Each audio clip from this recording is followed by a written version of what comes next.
And we're live. Roll up, everybody. Gather, come join. One man way to more. It is that time of the day again, and you should already have it scheduled. So, one man way to more is here. Where are you? Matters Nigeria related. You know what we do, and you know how the conversation goes.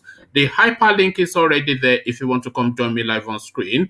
Your favorite, friendly neighborhood or your man is here. One man way to more. The eagle has landed. Missing someone, missing someone, missing someone.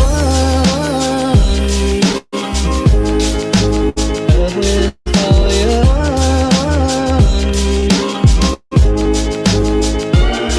missing someone.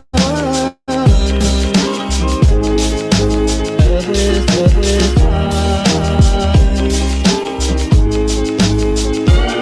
much you listen, and you deserve. One man went to mow, the eagle has landed. The topics of discussion are to the Igbo space, Igbos allowing Nigerian civil war bitterness to affect them. It is not me saying this, it is one of the lead voices in Igbo land saying this. John Nwodo, this is John Nwodo speaking to his people. So we visit that.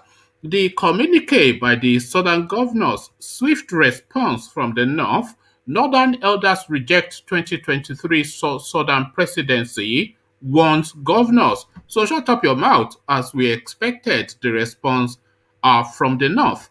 But they don't stop there.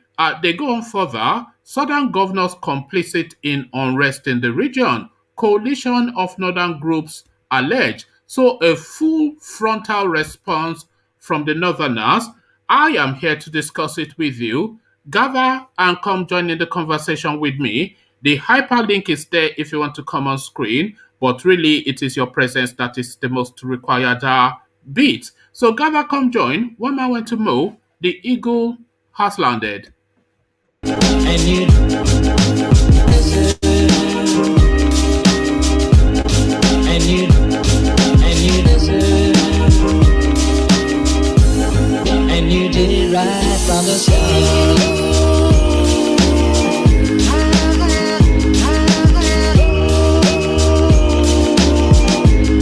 And you did it right from the start.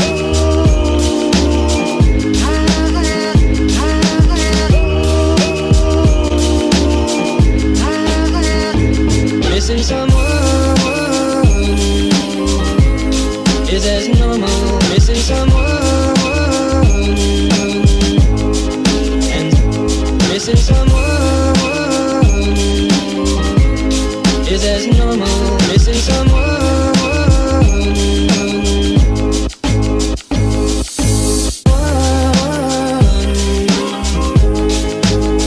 With all your missing someone. Okay, one man went to mow, the eagle has landed. So straight into the matters we go. No time for dilly dallying. No time for polite platitudes. No how are yous. No how do you do's. Just straight into the matters we go. So straight into the matters we do go, and to the eastern quarters we start. Igbos allowing Nigerian civil war bitterness to affect them. Not me saying this, as I said, John Nwodo, a lead voice within that space. John Nwodo, former Ohanese Indigbo president, has called on Igbos to move on from the Nigerian civil war bitterness affecting their political relationships with other regions in the country. Mr. Nwodo argued that there was a need for dialogue and negotiation to drive progress and peaceful coexistence.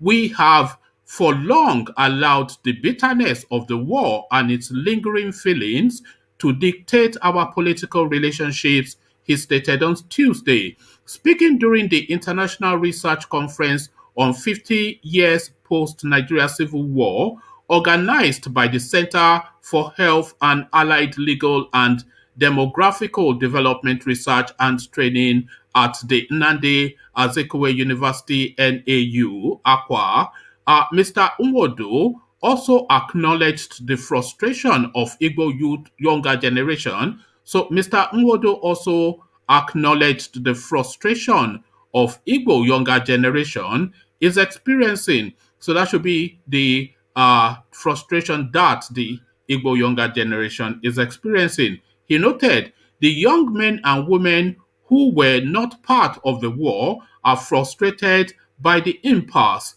We do not want any war. We have shed enough blood without producing corresponding political results. In June, President Muhammadu Buhari had threatened to deal with the Igbo dominated Southeast in a manner similar to the violence visited upon the region's civilian by him and other military officers who fought on the Nigerian side during the Civil War. Mr. Borali said he had had enough of the raging attacks against government facilities across the southeast. Violent thugs have been on rampage in the region, killing and setting public and private assets on fire. He had previously warned that there would be consequences for the attacks, and security forces had combed the region in a deadly pursuit of pro-Biafran elements. 50 years after the Civil War, the time is now overripe for a fresh approach, including discussions and fruitful negotiations, the Ohaneze chieftain said. Also, Bianca Ojukwu, the widow of the ex-Biafran warlord Odumegwu Ojukwu, urged the federal government to respect and adhere to the principles of federal character. Excuse me. Also, Bianca Ojukwu, the widow of the ex-Biafran warlord Odumegwu Ojukwu, urged the federal government to respect and adhere to the principles of federal character to ensure equity in appointments. In his remarks, the Vice Chancellor of NAU, Charles Osemone, said the conference will bring about useful ideas and recommendations towards building an enduring peace in the country. So enough of the victim playing is essentially what the lead Igbo voice is saying. But then, of course, that victimhood is worn like a cloak, like a comfort blanket by some elements in the eastern quarters. Not all elements in the eastern quarters, but certainly some elements in the eastern quarters. Very quickly, they reach to the narrative of the Civil War, most of them not even born in that period. But to the north, we go now with the next narrative. Breaking, Northern elders reject 2023 Southern presidency, warns governors. So that is the swift response, of course, from the north to that communique issued off the back of the meeting held in Lagos by the Southern governors. Get out of here, essentially, is what they are saying. Breaking, Northern elders reject 2023 Southern presidency, warns governors. So now let's now see what warnings their bookies are dishing to the Yorubas and Igbos. The Northern Elder Forum, NEF, has reacted to a statement by Southern governors that the 2023 presidency should be zoned to the southern part of the country. The group, in a statement on Tuesday, rejected the position of the governors, stating that the presidential office is a democratic and not a rotational position. The group warned the governor that the North will not be threatened or blackmailed into giving up its rights to a the group warned the governors that the North will not be threatened or blackmailed into giving up its rights to a democratic office, adding that it can be sought after by a person irrespective of where he or she comes from. NEF sees the decisions NEF sees the decision of the Southern governors as an expression of sentiment that could be best discussed within a political process. We are running a democratic government, and decisions over where the next president comes from are basically decisions that will be made by voters exercising their rights to choose which candidate best serves their interest, the statement signed by the group's publicity director Hakim Baba Ahmed reads. He admonished the southern governors to influence their parties to zone the presidency to the southern states and then work to convince Nigerian voters from all parts of the country to vote for that candidate. So shut up and get out of here, essentially, the response from the north, as of course we would have expected. So they hammer down still further. They hammer down still further. Southern governors complicit in unrest in the region. Coalition of northern groups. So a different group now, but the same language essentially. Southern governors complicit in unrest in the region. Headline attributed to coalition of northern groups. So now let's see what the coalition has to say. The coalition of northern groups had alleged that governors of southern states are complicit in the unrest rampaging the region. This follows the communique issued at the end of a meeting held by southern governors in Lagos on Monday. The governors had unanimously asked that they be informed if security agencies want to carry out an operation in any of the states as chief executives of that state. But in a statement issued on Tuesday, the CNG alleged that the southern governors are in support of the operations of armed terror groups in the region. A statement from the coalition reads, the coalition of northern Nigerian groups, CNG, is once again compelled to respond to certain issues raised by the Southern Governors Forum at their latest meeting of July the 5th, 2021 in Lagos. Specifically, our attention is drawn to the audacious resolve of the Southern governors to shield felons, arsonists, and mass atrocity perpetrators in their midst by challenging the prerogative of the federal government to enforce law and order in all parts of the country and to protect the state and innocent citizens from persons or groups whose conduct constitutes grave threats to national security and public safety. CNG also notes the gang up against the North, in particular, to force a regional shift of the presidency in 2023 by whatever means and tactics, including those that are clearly undemocratic. We also note the insistence by the southern governors on the retrogressive anti-grazing laws that aims to selectively imperil rather that aims to selectively imperil the business of cattle herding and threaten the legitimate presence of pastoral communities in the south, irrespective of whether they are part of a crime committed or not. Having made these points, pardon me, having made this point clear, the CNG hereby wishes to address specific issues arising from the threats revealed the communique released by the southern governors, that the desperation of the southern governors to shield the assortment of criminals incite and carry out on attacks and wanton destructions of life and properties of other persons and national security assets has exposed the level of their complicity in the operations of armed terrorist groups in the South, that their support for treasonable felony by the subtle endorsement of the activities of such criminal separatist forces led by the likes of Sunday Igboho and Nnamdi Kanu by warning the nation's security agencies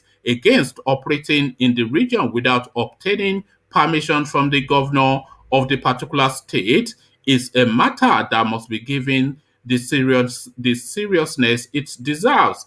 That it is ironic for such leaders of a society that delights in unleashing mayhem against fellow citizens of other regions, that it is ironic for such leaders of a society that delights in unleashing mayhem against fellow citizens of other regions at the slightest pretext to expect other sections of the country to trust them or any of their proteges with presidential powers. We call on the federal government to take immediate steps to disband all militias and armed groups in Nigeria by resort to the use of force if needed uh, to ensure that no group has the capacity to challenge the state in its prerogative of maintenance of law and order and protect citizens' lives and properties. So that is essentially just wordy and extensive, but the upshot of it is get out of here. So get out of here, the response of the Northerners to the Southern governors communique. What says you? Are you getting out of here as instructed by the Malamis? Victor, we see you. You there, Vic? Hi, woman.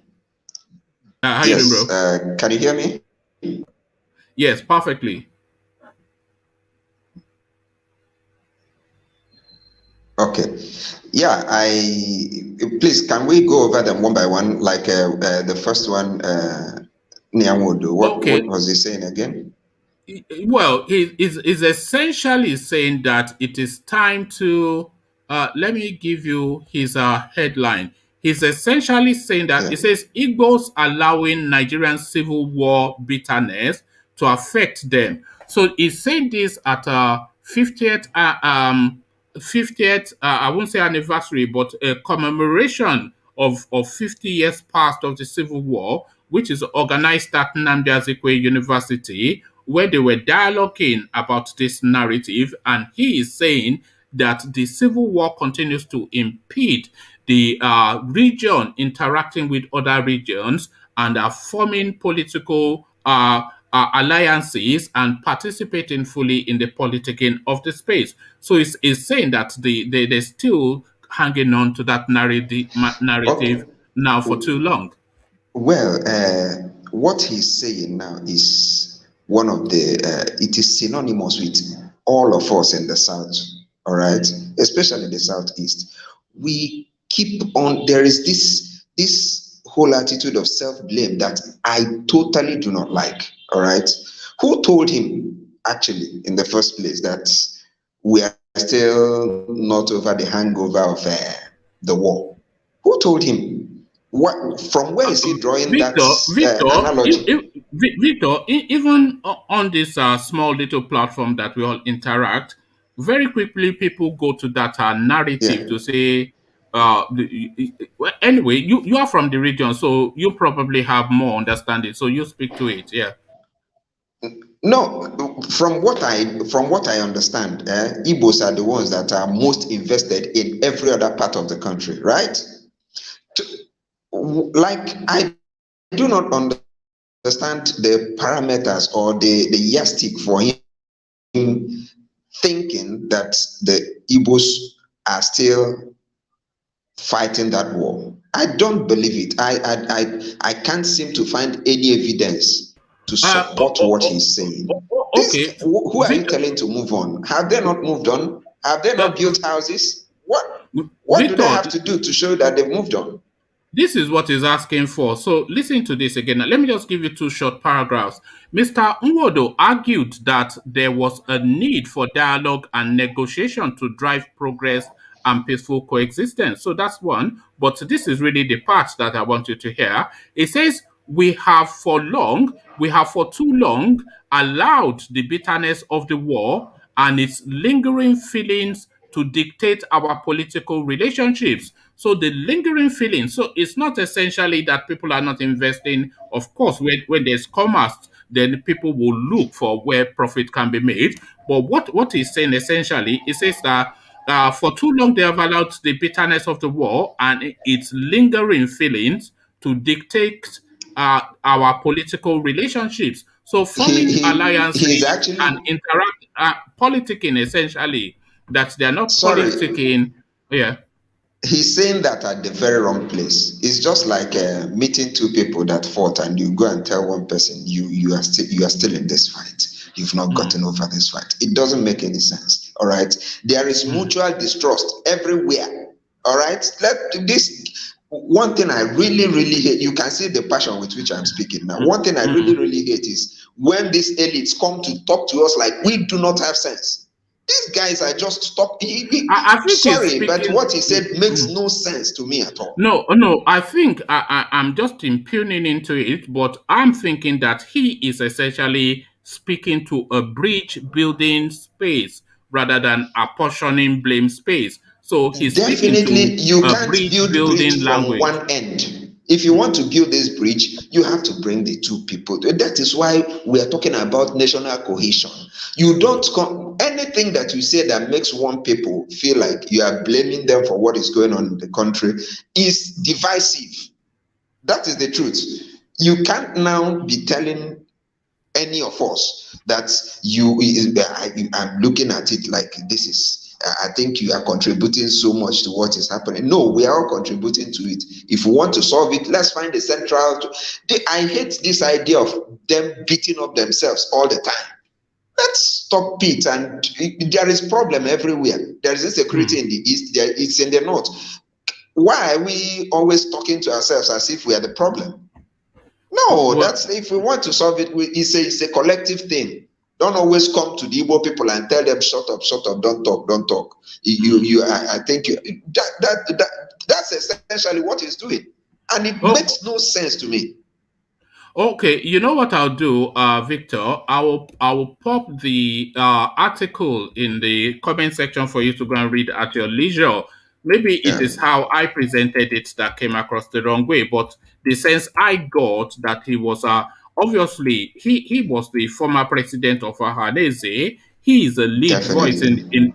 is a lead voice in this space, and he understands that he understands both the eastern space and Nigerian politics. So it is from that privileged position that he's speaking to that space to say that after 50 years, it is time to try and change the narrative and form alliances if we are That going to continue to be within this entity. Yes, So yeah. his privileged position, let Mm, us underline it.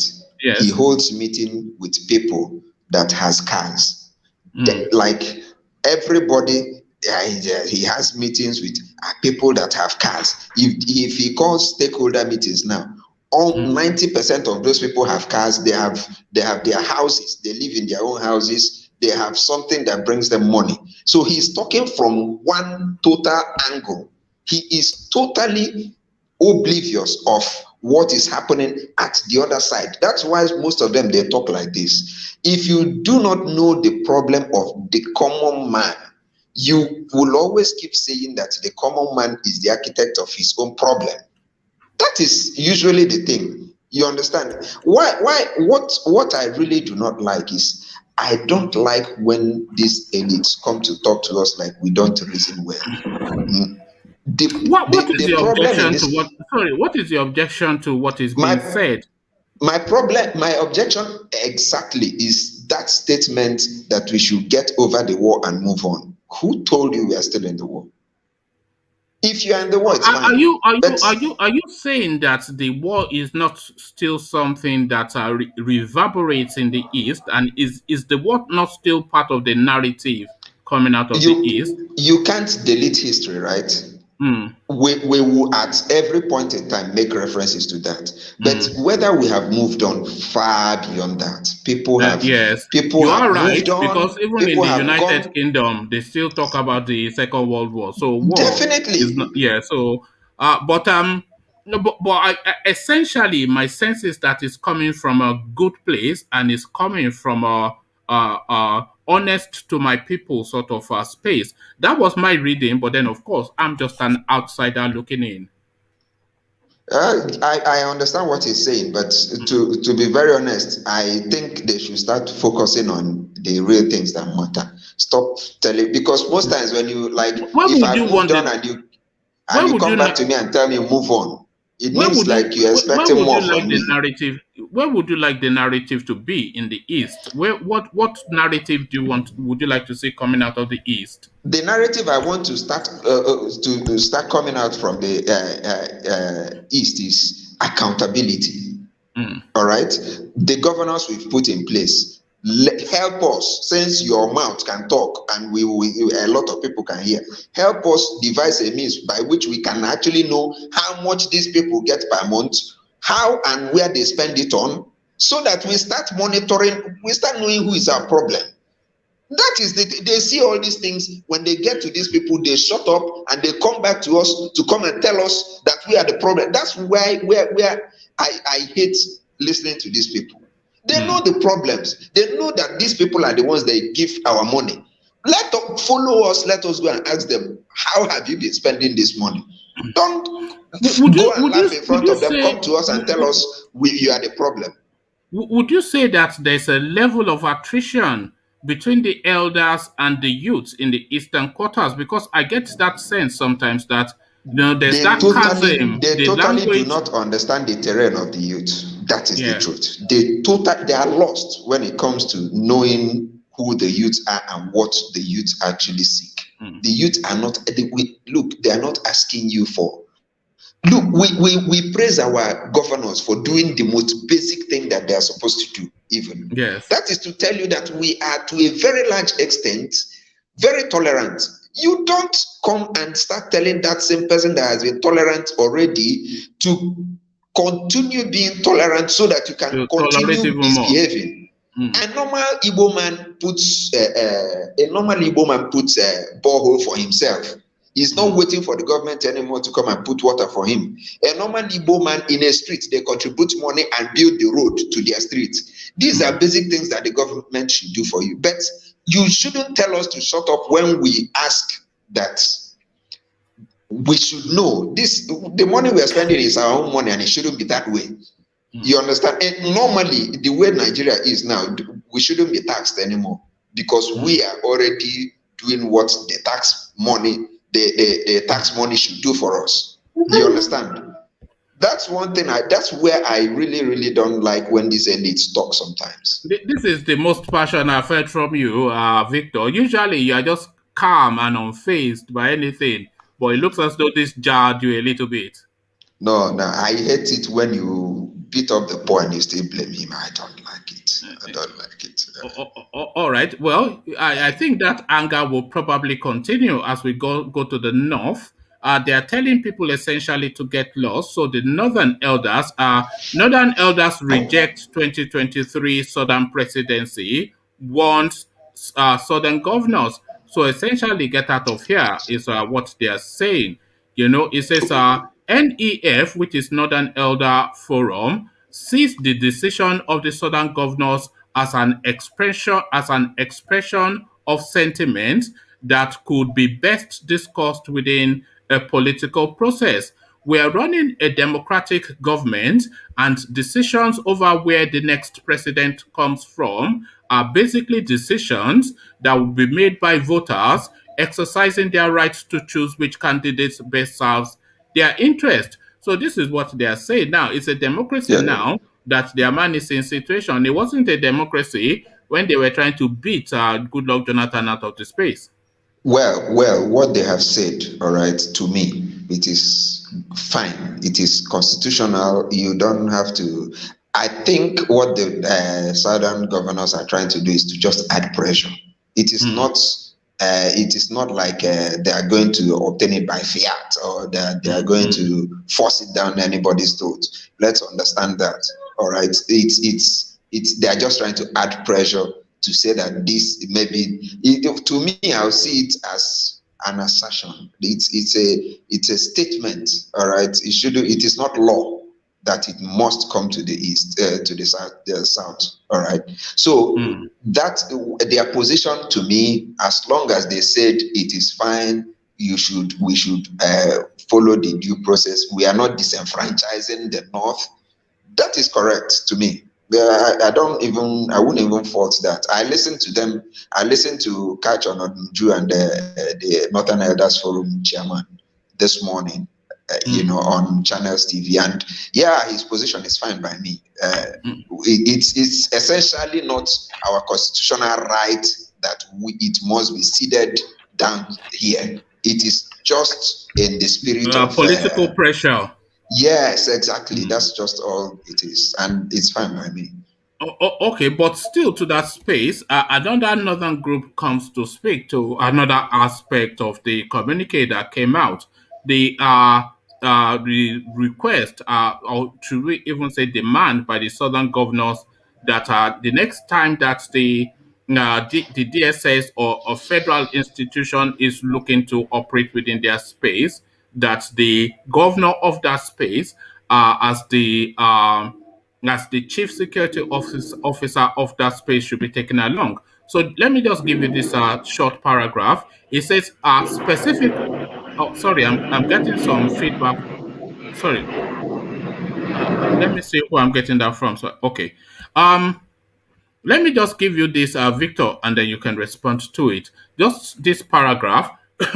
It says, specifically, our attention is drawn to the audacious resolve of the Southern governors to shield felons, arsonists, and mass atrocity perpetrators in their midst by challenging the prerogative of the federal government to enforce law and order in all parts of the country and to protect the state and innocent citizens from persons and groups whose conducts constitute grave threats to national security and public safety. So essentially, they are saying that it is not within the rights of the southern governors to demand that they should be taken along, when the DSS or other federal institutions come to operate within their space. So to that space is a delicate Yeah, balance, but let me hear your thoughts first, and then I'll yeah, share mine with you. yeah. To me, it's a lie. That it's a big lie that the southern governors are aiding arsonists and all that and Mm. criminals. No, it's a lie. It's a lie. You No. you can't lay any Mm, claim to that. That's one. And mm. when something becomes a lie, I don't know how to respond to it. If you don't see it as a lie, then I don't know what to say. Then What they go on to on further say, the because they expanded on that. They are essentially saying because they gave. Let me actually give you this. This is just yeah, another random paragraph, that their support for treasonable felony by the subtle endorsement of the activities of such criminal separatist for. Sorry, let me take that all over again. That their support for treasonable felony by the subtle endorsement of the activities of such criminal separatist forces led by the likes of Sunday Igboho and Nnamdi Kanu, by warning the nation's security agencies against operating in the region without obtaining permission from the governor of the particular state, is a matter that must be given the seriousness it deserves. So essentially, to that space, they are saying that essentially, because obviously, if you're reading between the line, then the understanding is that if they tell the state governor that they are coming to operate within their space, then because they are already complicit or giving tacit support to activities of elements like Sunday Igboho and Nnamdi Kanu, they would subvert the operations of the security agencies that were looking to move within that state, whichever state it is within the southern okay. region. So I think that is just rough. Well, That's my understanding of it. there is no evidence to that. What they are saying that if they give out information, you see why I said there is mutual mistrust. There Mm, is mutual mistrust, and that's why I don't like it when you come back and the Igbo elite comes back to us and tells us coming down, like it's your fault. So now what they are saying essentially is that they don't trust that the southern governors are gentlemen enough not to know what is good for the nation. All right. mm, Uh, that is not true. Also, that is totally not true. What is true is that this governors, at least from what we have seen, they've done a lot to show that the spirit of Nigeria, the one Nigeria spirit. All right, they've done that in abundance. That even sometimes the people even get to accuse them of colluding. All right, mm. so to me, that statement is totally baseless. I don't see any there is really no need to even engage in trying to debunk that. When something is written and it's not true, you just don't, you waste your time trying to deliberate on that. It is not true. The Southern governors, they've tried to play fair. You know, they are the ones who even try to invite the army, or if something is going wrong, they are the first to run and complain. If something happens in Lagos now, someone goes to Abuja to go and tell, this is what happened, this is what I remember when something happened at Abulado here, when a gas pipeline blew up. The next day he was there. So if there is, the only thing is, all these things are coming from at the back of the governor saying, if you are going to conduct certain operations in my state, carry me along. To me, I think it's normal. Talking about preventing herders to move. Sorry, it is obsolete. Our parents used to be naked. We can't be naked anymore. Things change. This has to be dropped. It's simple as that. It has to go. The real, you see, this It's that headers simple. thing is the biggest disappointment yet that I have of the Buhari regime. That that herding thing, it can stop immediately if Buhari tells them to stop. Stop. Is the life patron of the herders. He's the foremost voice in that herding space, and he is. If somebody like Goodluck Jonathan tried to stop it, they will say it's It's ethnicity and war. religion. Yeah. If Yeah. they say if Obasanjo tries to do it, they will say it is ethnicity and religion. But Yeah. if somebody like Buhari says stop it, they have nowhere to go. So that effectively puts an end to it. But he doesn't want to And stop it, of course, because it serves his political interest. And now, to make a very clear distinction, like our attorney general was comparing it to spare parts trading, right? That one is What a the fool, isn't different, it? yeah, the difference is that these people, they come, they buy your land, they ask you how much, they bargain with you, they buy it, then they use the land they have bought to do their business. That is one. They buy the shop, they use it to do the business. That's one.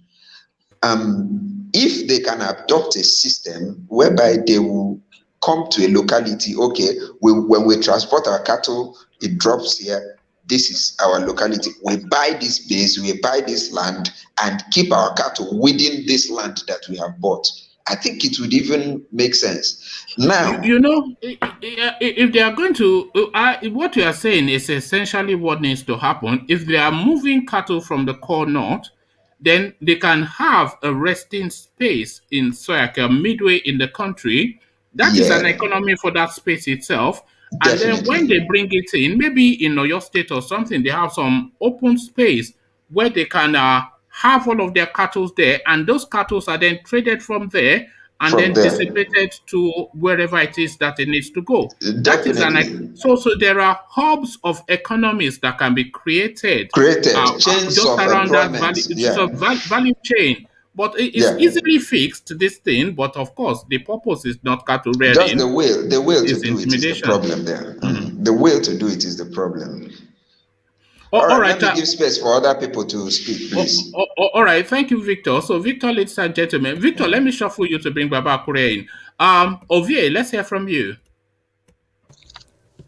Good morning. Ovi, Yeah, Wagwan. very much. Where do we start from?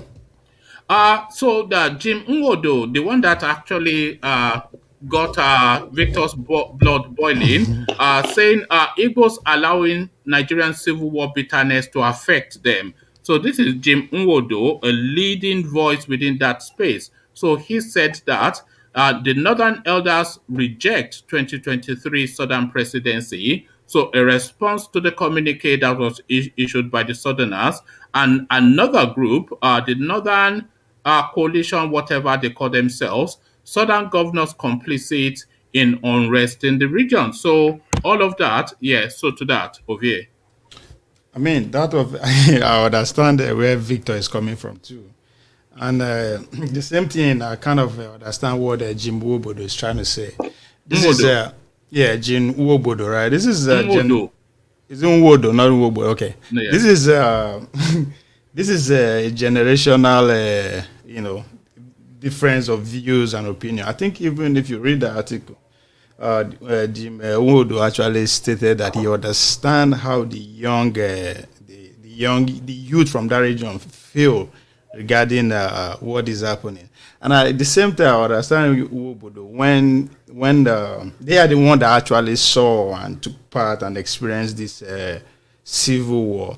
But what I understand, the aftermath of that civil war, most of these so-called elite from that region who are speaking up, who are speaking in this tone, were either buy over benefited from the aftermath of the slavery. They were given appointment, they were elected in various positions. So you understand that, and now they can't stand anything or anybody that will threat that luxury, that lifestyle they are getting from the state due to the aftermath of that.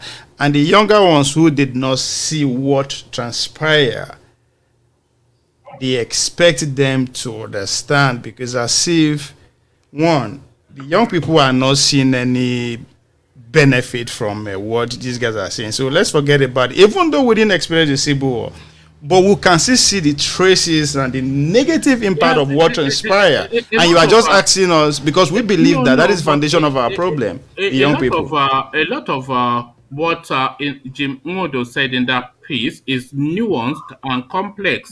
It's not black and white.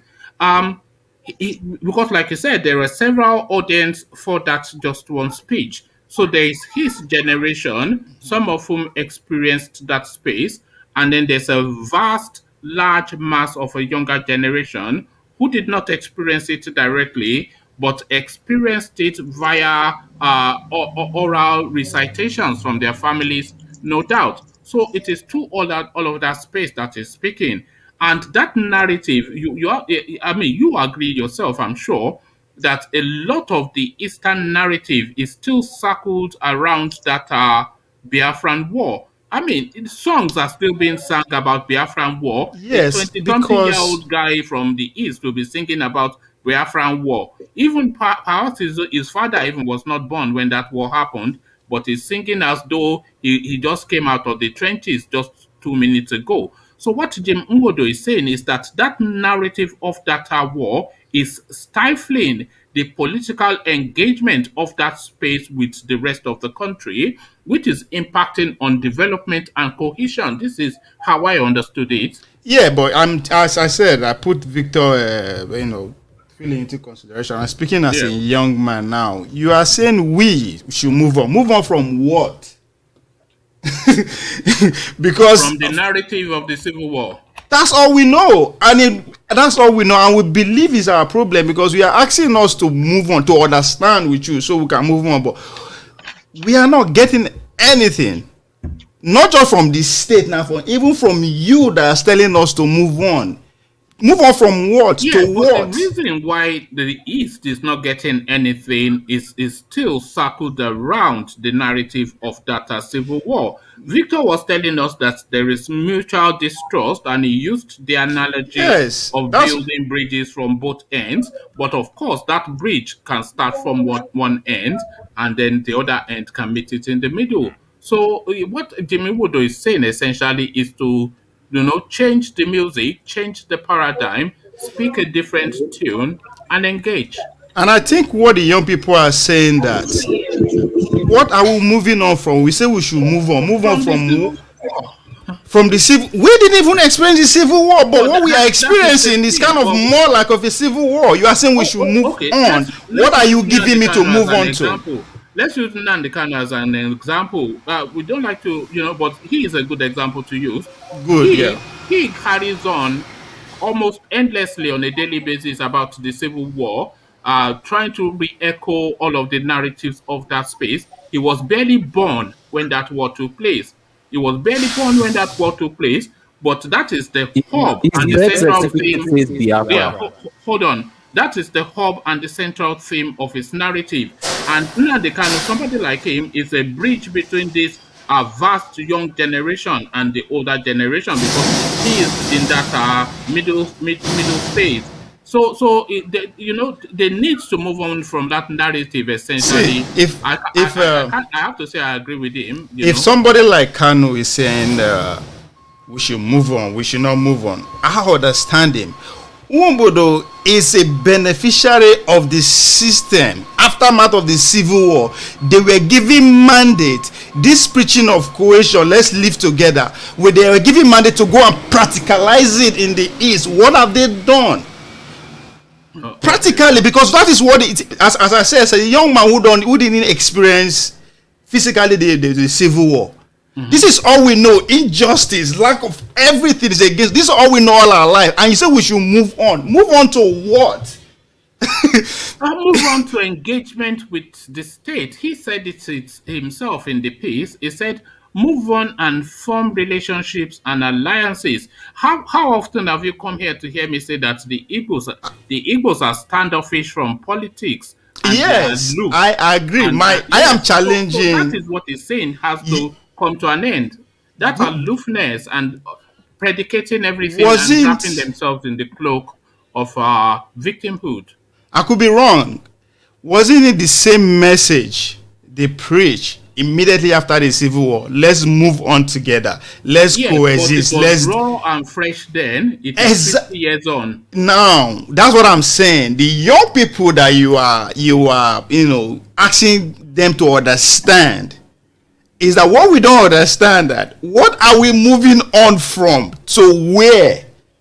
Okay, let me explain so again. That's a direct. Let me explain again. No, I understand your question. I'm just I'm just answering. I understand it. If you are telling us to understand and move on, we are asking you move on to what? Because we understand that immediately after the civil war, people like you were brought to the table and give you specific assignments. Go back to your people and implement what we are preaching. Togetherness, implement it physically by way of projects, physically involved. I mean, when I mean giving position, you were given a portfolio and money to go and do this. But what have they done? It was lack of these that we lost trust in these same people. They are saying, "Oh, move on, move on."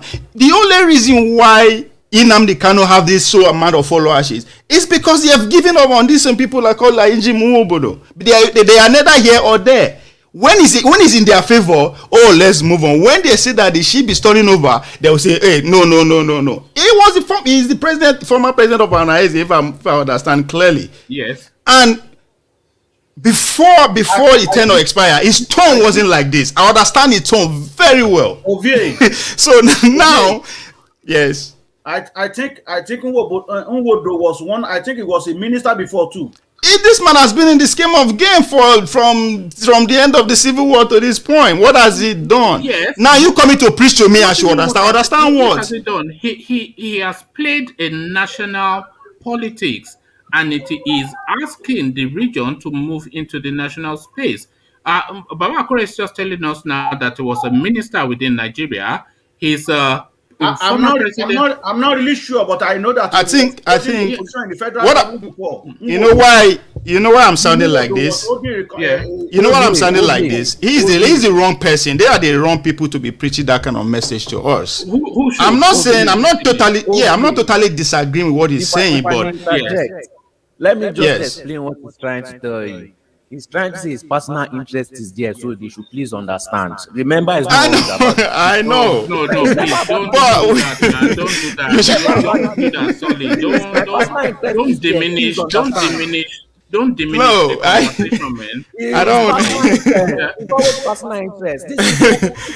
What personal? These people are psychopaths. What are you talking about, my man? I agree we should move on. But not with them at the forefront of the movement. Move on from slavery. It's just like What are you talking about? Imagine a white person telling you move on from slavery because he has personal interest. It's very insulting. It's not a white man. It's not a white man, and it's not slavery. It's almost the same thing. There was war. It's not almost the same thing. It's vastly different. What are you talking about? In slavery, people were killed. In this war, people were killed. In armed robbery, people were killed. People are killed in accident. What are you talking about? What analogy are you drawing? What? If somebody has an accident, die, you can't just tell them get over it. Talking about? These are serious. Hold on, these are serious matters we are discussing here. This is not joke. This is not 10-10. What are you talking about? This is how it is. How is it how it is? What do you know about anything? What do you We know are about used to anything? them No, promising and promising that where's is in this the interest of the people. sarcastic, We've had sarcastic? we've How, had how, how over is 60 how years is it? of it No, no, being for the people. But where are hold the on, hold results? on, There hold are on, no results. hold on, So hold on. it's a How lie. how is the self-interest served by asking the Igbos to participate in He national has something to politics? gain. They always have something What to does this? gain. No, no. He's not Okay, doing it okay, from okay. the goodwill of What his does he heart. have to gain? What does he have to gain? We don't know What, yet. no, no, We hold never on. know. We didn't know what No, Buhari no, had I'm to going to gain before remove you, man. presidency. I'm going to remove you because Hello. I don't Can I think you have finish the my intelligence. time? What a ridiculous person. Before Carry on, before Ovie. you This is a before you finish, ridiculous Now, guy. okay. Before you how What finish, are you talking before about? you finish, okay. Hello. Jim Nwodo was a minister of aviation before, so I'm correct. Yes, thank you, so Baba. No, sorry, that guy just annoyed me a little bit. I mean, just everything he just wants to. What does he have to gain in saying that his people should try and ease off the pains of the past and move into the I future? What I is his I personality? I Just a ridiculous. I want And every us time to he comes I here and he want will say us that to ridiculous statement. I My want us man, we to discuss understand important that matters here. If you don't have an intelligent contribution to make, then don't come on the screen. yes, Ovie, very please. correct. yeah, Ovie, carry. on the flip side though, one Jim has recognized the fact that this agitation, this what he terms as we should move on from, is significantly affecting that chance of cleaning the presidency come 2023 by not just even by the region at this, by the south, the southeast this time, the whole south. The whole south side, it's becoming obvious that their antic is working against them. And that is what the Northern Elder Forum came out this morning and pointing out to. This is not the way to go, and they know. But 100%, I know the governors know what they are doing. It is we, at the end of the day, we are the pawn that they are using, because now they are appealing to our sympathies. The problem that they created, because 6 years they are in power. If they are in that position, if they actually play their own role and play their own part well, they won't have to come together and say we want presidency. We will be the one asking for that. But it's because they failed to do what they're supposed to do, and they still want to remain in power. Come 2023, by way of becoming a senator, second-time governor, and all that, they have to cook up this scheme to buy our sympathy there. And of course, it's working. We are throwing our weight behind them. You understand? So this is a common skill. I understand where Jim is coming from. That this what would they have for? Yes, it's legitimate, but just in reality, just normal way of doing things, which is via democratic process. And whether we like it or not, at that point, especially the number one seat, as I keep saying, it is power. Doesn't care where you from, who you are, what you are feeling, or what you are going through. And that man is beginning to say that, say, come, yes, it's a good thing, but so he's speaking to that space too. I understand that, but it is, as I keep saying, this game now. It's three ways: the elite, the politician, and us, the base. They are just fighting to get our support. That is what is going on. They are using every means, every technique, killing whatever, and it's working. As time goes on, they fall into their scheme by the day, because deep down they know that they cannot just come and hold and say the presidency must come here. It doesn't work like that anywhere. But I understand.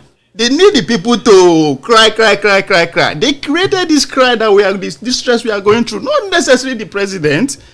The governor of your state, what has he done for 6 years? He's been getting money. All of a sudden, he's coming out that they need presidency. Sorry, Ovie, you've moved on to the Northern Elders a bit, their response. So, Yeah. so, so in that space, it is politics, of course, that is in play, because the Northern Elders are right, as Victor pointed out, that constitutionally, the position of the Southern governors is not tenable. But in terms of morality, in terms of the unspoken understanding, gentleman's agreement that exists within the Nigerian space, what they are saying essentially is that we're sticking by that gentleman's agreement of power shifting north and south after one section has had its tenure. So the northerners are speaking to constitutionality, and the southerners are speaking to unspoken agreements and gentlemen understanding. So that those are the two positions. But So yeah.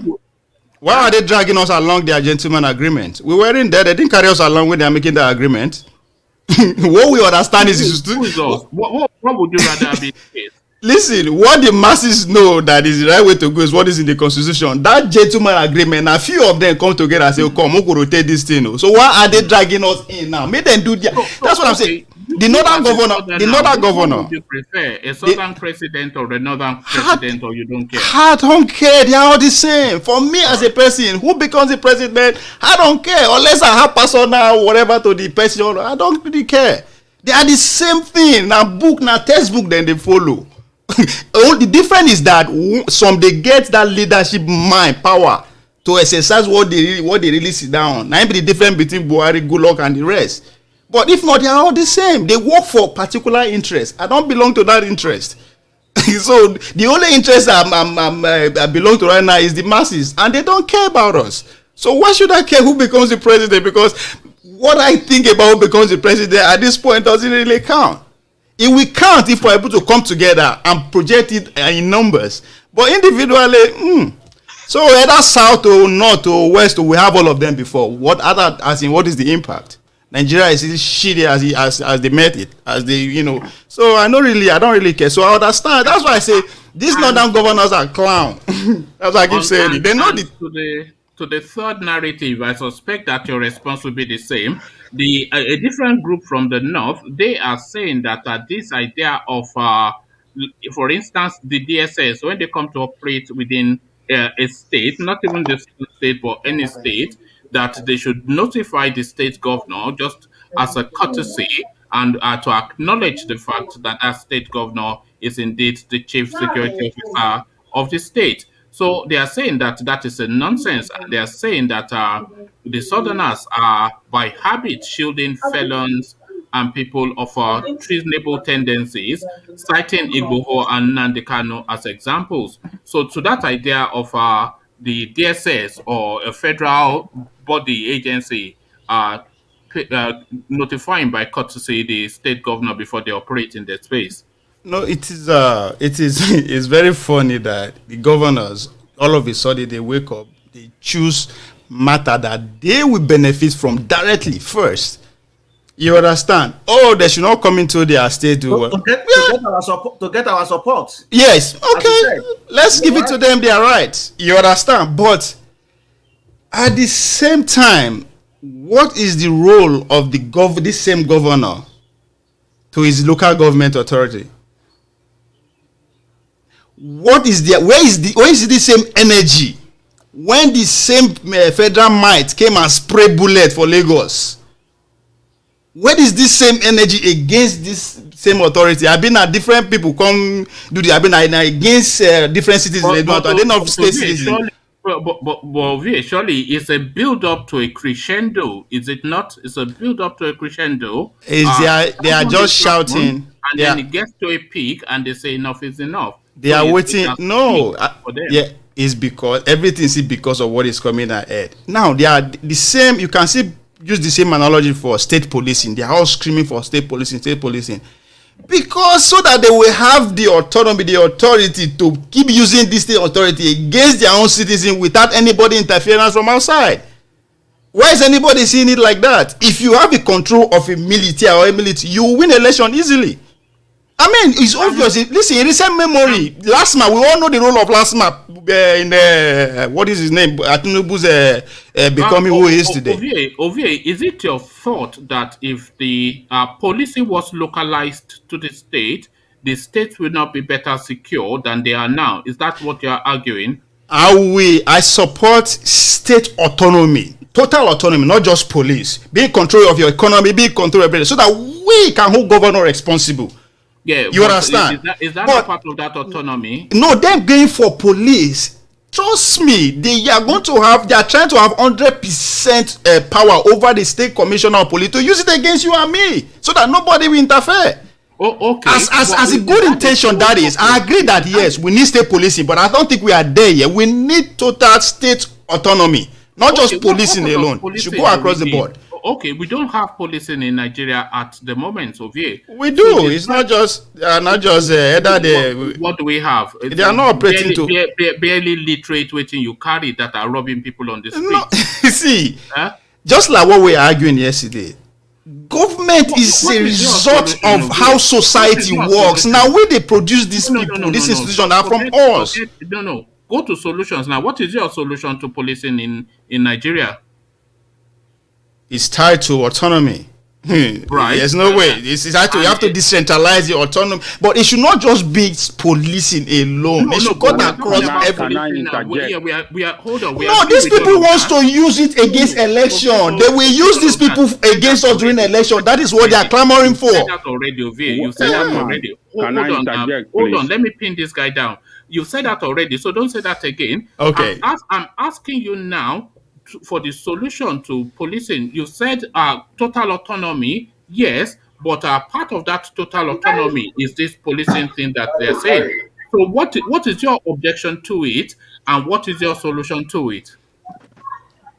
You remember I keep saying that in the society there are three people: the elites, the politicians, and us. Now, if you want to bag, just because that's what the Northerners are asking for. Sorry, I will answer. I don't want to answer it directly. So that what the politics the Northerners are playing is so that the North will come to their need and offer bargain, so that they can tell them, well, if we want us to give you the presidency or support you the presidency, this is what you are going to do for us. And that is the position I expect all the citizens to take in one voice. Yes, these governors are asking for police autonomy. They should give a state policing. We, the people, should start saying no. Before that, policing should come with state autonomy.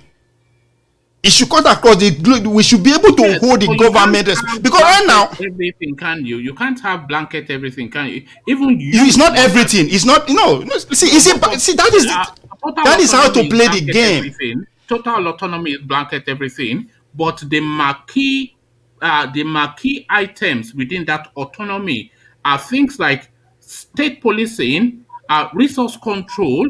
You know, those two things especially are the underpinnings of that autonomy: state policing and resource control. That is where the argument is. That is what is your objection to it? That is what any leader in any parasystem needs to oppress his people. You are in control. You are 100% in control of your resources. Why is the cup always half empty with you? Why is it not a force for good to have state policing? Because you just let me finish my point. You understand where I'm going to. You understand? If you tell me like this, you throw me off my the point I'm trying to make. I'm befuddled by your approach. See, politics now give and take. You understand? It's a give and take of a thing. I'm telling you, we the masses, it's our time we should start asking for policy instead of asking for this person. Yes, this man stand up overnight, begin ask for security to have a monopoly over security and monopoly over resources. You should think about that, and it's because For now, what I'm trying to say is that since we know that this government need this so much to exercise the power they need, now we should now say, fine, we will support your bid. We'll make sure we put pressure on other our colleagues around there to give it to us. But this is how what has to come for it, huh? Who do you think the demand for autonomy for state policing and resource control? The way they are asking for it is the number one citizen of the state, right? And that's what I'm saying. To win election and to be controlling power. It's as simple as that. No, what I'm saying, we should get what I'm saying. Listen, what I'm saying, this is what I'm saying. Why they are asking for state policing? We the citizens should attach our own demands to it. If you look at what happened in all the Northerners with the petroleum bill, because they want to give us the housing community percentage, they sit down and wait. How do we benefit from this too? They expand it to see all the basins. That's politics at work. So we the citizens now should say, fine, yes, we want state police, but it has to come with this too. Can I interject a little bit? Yes. I have a question for you. Okay. The autonomy you're asking for, the governors are asking for it as well. The autonomy goes with restructuring. You understand what I'm saying? Yeah. And under restructuring, they're going to have the state police. So the governor are asking for the best for you. They're representing your interests very well. Don't just condemn them on any good move they are making. Don't read negativity to what they are doing. So what you are asking for, they are asking for it. So you need to understand, you read all those points that their communique, their resolution at their last meeting, everything you are asking for, or you are saying they should do, they have requested for it. And that is what is good for you and for me. What I want you to know is that the difference between the southern governors, who we can see as our leaders now, and the northerner that are pushing back, saying southerner should not ask for presidency, or those bastards saying that governor. Are you asking me a question, or you are taking my turn? Yeah, I'm explaining things to you. No, don't explain to me. Just ask me a question. I answer. When you get your turn, you explain, so we can move faster. So the difference is that one side of the country, your own side of the country, the governors, are trying to protect your existence. The other side are trying to destroy your existence, if you don't know. So okay, I'm just trying to get it clear to you. So can I respond to that? Yeah, respond. If you have something contrary to what I've said, the governors are requesting for restructuring. Restructuring you are talking about we go with what do you call the autonomy you are asking for. So what else do you want them to do? And the governor and the state police, you are saying that they will use it to suppress, to rig election. Already, the Nigerian police rig election. But if we have our own, we are going to sit down and form the way. We're going to put institution on the ground that will make it work well. Get it right, man. You can go ahead.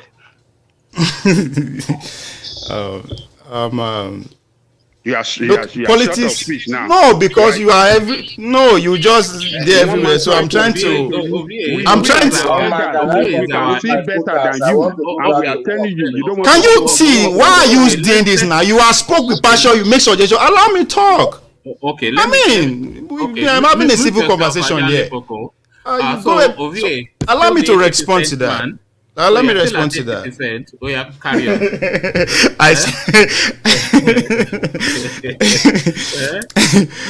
One day you will reach 100%, but not today. I don't want to be 100%. You know what to say? Talk now. Ajale Gogo. Okay. All right. Obey. The floor is yours. You say they are speaking for us and all that. Yeah. Okay. Let me agree with you. They are speaking for us. But first, if they're actually speaking for us, me in a village man, my immediate concern is how to live comfortable in my village. And the Constitution stated it clearly that me, my village, and my own immediate community have certain sum of autonomy to how we should run our community. But guess what? The same governor trocate that process and sit on it. Then all of a sudden, election don't come. He's looking ahead of his own career. He sit down. He look at the whole constitutional, the construction, whatever you are talking about. He decide to pick one or two things that will be of benefit to him now. That is what they are doing. Leave my local government to operate to its full autonomy and see if I will ever know, if I ever care who the president will be, or if I will ever care who the governor of my state will be. That one I want. Now, but coming to this, we've seen your local government on a viral video now. You want to for that? For you want listen. This is what you people are like. Good. You want me to play you the video again? No. That man, Peter Patterson, who approved that project as my own federal House of Representative, who happened to be the deputy leader in the House, Nai approved. The same man, they were also convened in Abuja to say, "Oh, we're asking for constitutional amendment. We're asking for police autonomy." The little one that you were given to handle, you refuse to do it. I understand. I'm not going to blame him for going that route, because we they sleep. You understand? Police asking for specifically come out and say give us police autonomy. I no agree. There is a reason for that. There is a reason for that. Now they are saying, oh, federal government should report. No. Let me make this one before I forget that. Listen, no, wait. Okay. They are asking, say federal government must take authority. The military, the agencies must take authority before they operate in their own domain. What is the probability that if they finally get this state authority, they go take permission from my district head first before they come bombard my house tomorrow? Let me ask you a question, Ovie, and just answer it briefly, and then I'll go on to Ajanle Koko. The sort of policing that we have in Nigeria now, will the states be better policed if they had state policing as opposed to what is in situation now? So are we better off now, or will we be better off with state policing? So just address that. Under this constitution, under the system that we are following, no, it's not going to be better off. It's going to be worse off. Okay, all right. Thank you. Let me acknowledge Alexander's super chat before we go on to Ajanle Koko. So Alexander corrects some of the languages that we have been using. I think we have been calling John Nwodo Jim Nwodo. Even Ovie called him Jim Nwobodo, but it's really John Nwodo, and this is what Alexander seeks to correct with the super chat. Now you call Sam, now you they use Jim, because I don't say Jim now Nwobodo. I think when I was reading it, I read John, but because we all know Jim Nwobodo, but Alexander corrects that with a brief history of the man. Super chat from Alexander. It says, I think you are referencing, I think you are referring to John Nwodo, an Enugu indigene, a lawyer and former minister, a man of substance and a graduate of UI, not Jim Nwodo. So John Nwodo, not Jim Nwodo or Jim Nwobodo. So thank you for the super chat, Alexander. And as I say, that super chat is not an exclusive preserve of Alexander. Anybody can use the super chat too, so don't think it's just for Alexander and you are leaving it for him. If you want to use the super chat like Alexander often does, please feel free to do that. So to Ajanle Koko we go, who couldn't contain himself by from just some of the commentaries that he was hearing from actually, before we go to Ajanle Koko, let's go to Baba Kure is not even in situation. Let's go to Ajanle Koko then. So Ajanle Koko, to you then, an impassioned speech from Victor with regards to what Jim Nwodo has to say, that language of victimhood has to come out of the South. So he wasn't especially enamored by that. So some passion from Victor in that regard. And then the northern governors respond to the positions adopted by the South. The Northern Elders Forum rejects power transiting to the South in 2023. And the Northern Coalition is accusing the Southern governors of being complicit in the unrest in the region. So John Nwodo speaks to his people, but the language doesn't chime with the younger generation, as we heard from Victor. The Northerners speak to the South, but it's the language chiming with you. Ajanle Koko, good to have you. Hey, good. How are you? How's everybody? Yeah. Okay. Nwodo is appealing to people that are chanting for Biafra. He didn't want to say it directly that, oh, those of you that are supporting Kanu, you should calm it down, let us come and, join Nigerian politics, let us participate together. He didn't want to say that. But that statement, I can read that those that he's specifically appealing to, due to the current situation, are strong supporters of Kanu. Ajanle Koko, Solly was saying, and I think Ovie implying that John Nwodo was speaking to self-interest. I did not identify self-interest in what he said, but maybe I'm just looking at it from a particular prism. So you tell me how our self-interest is identified in what he said. Well, to some extent, I can agree with them that they are vying for their self-interest because they are part of Nigerian project. And if Nigeria break today, their interest is gone.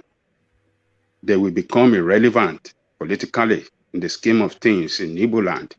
So their group as Igbo leader is recognized by Nigerian state, but not by that ordinary man on the street that is suffering. The ordinary man on the street that is suffering believe that their leaders have not done well enough to help them. And Nwodo is in that space of that leadership. So the Nwodo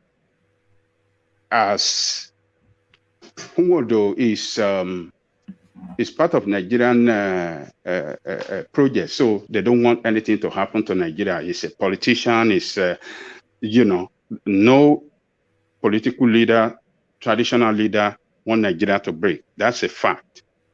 But what Nwodo is doing as a leader is the right thing as well, because since we still have Nigeria, they have to play their own part as leadership to bring their people together. And the politics for 2023 have begun. So he have to play his own role as leader to start mobilizing their people. So that statement is a statement of mobilization and appealing to people. Hey, and remember, a day before yesterday or yesterday, he issued a statement that whoever that is interested in position of president, they should start dusting their CV and everything and start preparing, that they are looking up to that position to come to the east. So he is playing his role. Yeah. Let me bring you this. It says we have for too long allowed the bitterness of the war and its lingering feelings to dictate our political relationships. So this is what he's saying. He goes on to say the young men and women who were not part of the war are frustrated by its impasse. We do not want any war. We have shed enough blood without producing corresponding political results. So that is what he's saying. So what I was interpreting into that is that it is essentially saying that we have for too long now reflected on that period in time. 50 years has because this of course was a 50-year symposium lecture that they were having at some university in the East, with the theme being 50 years after the Civil War. So 50 years is like a middle-age sort of thing. So that time period has now passed, and he is saying that for too long, they have allowed the bitterness of the war and its lingering feelings to dictate their political relationships. So he's saying that there's a mistrust because for a very long time, the narrative towards the Yorubas was treachery off the back of the Civil War, and the narrative towards the North was savagery off the back of the Civil War. So those are the tonalities that the East was speaking to Nigeria: savagery to the North and treachery to the West. So what John Nwodo is now saying essentially is that it is not time to balm that space and ease it so that you can engage. It's saying it's affecting the formation of political relationships, and you have to have political relationships to have impact. So that was how I understood it. But then, of course, I seem to be the only one of that view. You see, that statement to me is a statement. It's a very disappointing statement. Really? Yes, very disappointing because Okay. they, as the leader, have failed their people Hmm. in no ramification. They have failed their people. They have not represented their people well. They have never pushed the interests of their people well. The number one interest of people in all space, in all the geographical zone, is simple. They need the basic things to work, but you don't see that in any part of Nigeria. So all the leaders at all geographical zone have failed their people, including the Igbo leaders.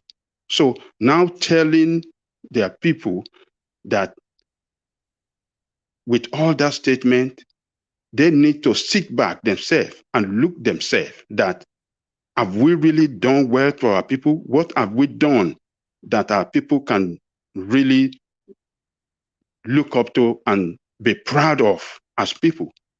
There's nothing they have done. Look at since 1999, you will see all the governors and all the representatives and all of them we see in position of leadership. They are only there for themselves, not for their people.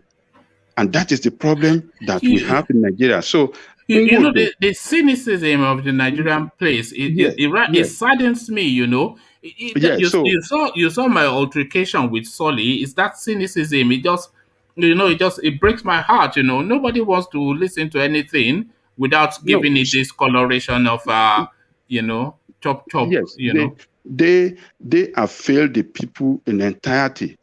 And for them to now tell the people, oh, let's come together. When people don't see anything to work with, how do you want them to work? That is the problem. Igbo people, that is why you see Igbo people moving out of their space to every places, looking for greener pasture. If everything is good in Igbo land, they will sit down, they will be there. No, but they are by They nature will be there to adventurous develop and their space. industrious. They are They, they, travelers. they, no, no, they have failed to do well for their people. And that is the problem. And that is why you see somebody like Nnamdi Kanu, gaining that popularity of leader. He came from nowhere and, took over the Yeah, leadership that example, because among the people that is because why they failed. that was Because where I they was failed. trying But to take. That was yeah, where I was trying to if take over too. So yeah, that if Nnamdi things Kanu that are you just running very well, if the governors and all of them are not corrupt and they have done the best they can for their people, Nnamdi Kanu we have no place of okay, leadership. so that space is where I was trying to take over too, and you are there as well. So that Nnamdi Kanu is the perfect example. He straddled the narrative of Biafra to popularity essentially because that was the horse that he rode into the space now that he occupies. So he straddled the narrative of Biafra into to popularism. But Nnamdi Kanu, if he was born at all, would not have been more than a 4-year-old boy when Biafra War took place. No concept of what happened, but that is the central theme of his narrative. That is his raison d'etre, his shtick. That is what he uses as his calling card. So, what Jim Nwodo is saying is that for too long, that narrative has been hung on to. And the people that are holding on to it, because he referenced the young people as well, that they are caught in that loop of not having experienced it, but it being a recurring decimal in their day to day narrative. So because it's second hand, third hand, they say there's no history in Nigeria anymore. So oral history, embellished narratives, fantasized storylines, etc. So he's saying jettison it here and now because, of course, the future does not carry along with that narrative. So Nnamdi Kanu is a good example. He did not experience the Biafran War, but that is his calling card. So how long can that carry on? Leaving aside whatever self-interest Jim Nwodo is having or not having, just as a standalone, as a recommendation, as a thrust to the future, is saying jettison this Biafra narrative now and look to form relationship with the rest of the country. I mean, what is to disagree with in that? You see, there's a wider disconnect between the ruling class and the people in the East. And that is why somebody like Nnamdi Kanu that is speaking about their interests.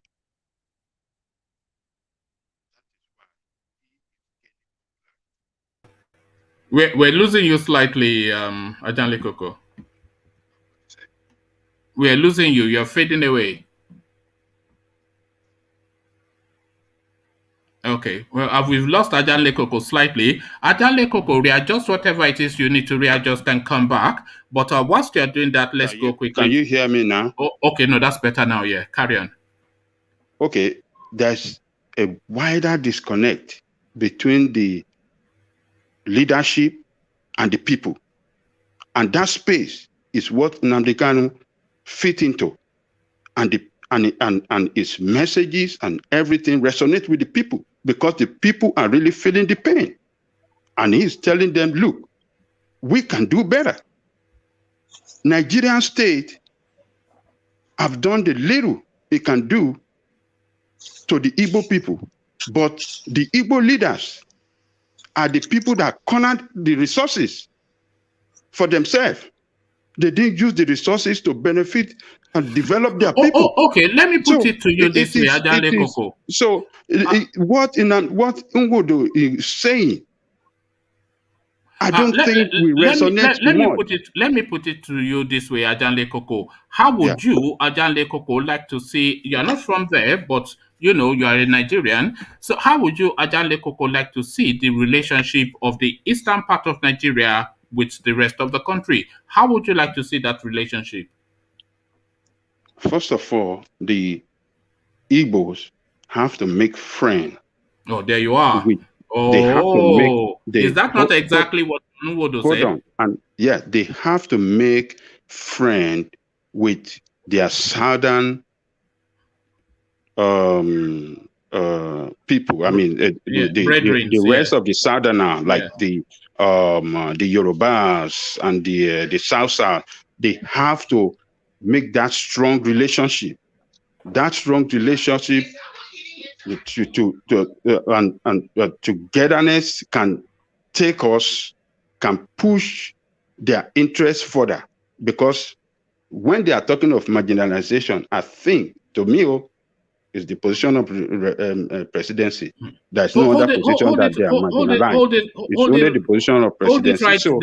And the governors have started meeting to hold it right there. Ajanle Koko, hold it right there. We have for long allowed the bitterness of the war and its lingering feelings to dictate our political relationships. Exactly what you've just said. Yeah, they have to make strong relationship with other parts in the South. This is what Jim Nwodo is saying, or John Nwodo. Yes, particularly the Yorubas, because the South people are very close to them. They've been together. They were Biafran. All of them are Biafrans. So Igbo might be claiming Biafran alone because all of them are Biafran because that territory there is Biafran land. So, but Yoruba, they have to cement a very strong relationship with Yoruba so that both of them can work together. If Igbos and Yoruba work together politically, I'm telling you, we will get everything that we need in that country. When it comes to, let's move to the north because it looks as though John Nwodo's comment was a lot more complex than I had anticipated. No complexity in this though. Northern elders reject 2023 Southern presidency, warn governors. So we were expecting them, of course, to respond in this manner and almost verbatim what we expected them to say. They have said. So they're not telling us to get lost again. Is that not an insult? How can you be warning governors that you are Yes. elders. Is it not an This is insult to the region and the people of the region? What are we thinking in this country? How can people that are representing a group of people, nature, come and speak, and you come that you are one person and one them? What does that really? What does that play? so Sunday Igboho did not say half that when they went to salvage his home, but What does that play? Is the southern part of the country, are the southern part of the country slaves that are serving the north? What are we well, talking about? Listen, we have the numbers. We have the numbers in the south and the middle belts to take over the leadership of this country. Mr. Victor was saying that meeting was just talk. I don't agree. It is not just talk. You can't say people that are leading you, 17 of them will go and gather somewhere and make a demand before the president, and you tell the country that it's just talk. No, we don't need to mislead these people here or from this platform. These people that are taking this decision, they are seeing what is going on, and they are hearing from their people, including me and you. They take advice from this platform that I'm sitting and discussing with you. You were doing so well until you say me and you. You can interpret it the way you understand. And I'm saying they are not speaking for me. Why do you want me to agree with you? They are not speaking for me. They are speaking for you. Given. You said everyone has his own opinion. Exactly. So why you say we are misleading people? Why will you say we are misleading people? No. Sorry, let's go. I misspoke. Forget about that. Now, if we say that those people are just speaking, are just talking, what kind of encouragement? It's my turn. Let me speak. Forward? You can get to your own turn, okay? Okay. Let's hear from Ajande Koko. No, it's fine. You can interject, Ajande Ego, but let's get back to Ajande Koko so that he gives us his thoughts. Then we go to Baba Akure, and then we'll come to you, Ego. So Ajande Koko, to you. All right. You see, the northern leaders. The way they behave in that country, they make it look like they have a hidden agenda. Every time they are response to issue, it is just abnormal when you see the way the northern leaders and their group, the way when it comes to the interests of the South, they will quickly come together and start attacking that interest. But when it is their own time, during the time of Jonathan, they were doing the same thing too, that the power must come to the North. And they got it. Now they don't want it to come to the South when they have almost completed their own turn. You see, that is why that country, those people that are agitating for the breakup of that country, somehow you could see that they are right, because it looked like, working together with this kind of people there's a big problem working together as one nation. When you see some people that some side of the country doesn't want to have any sense of fairness when it comes to,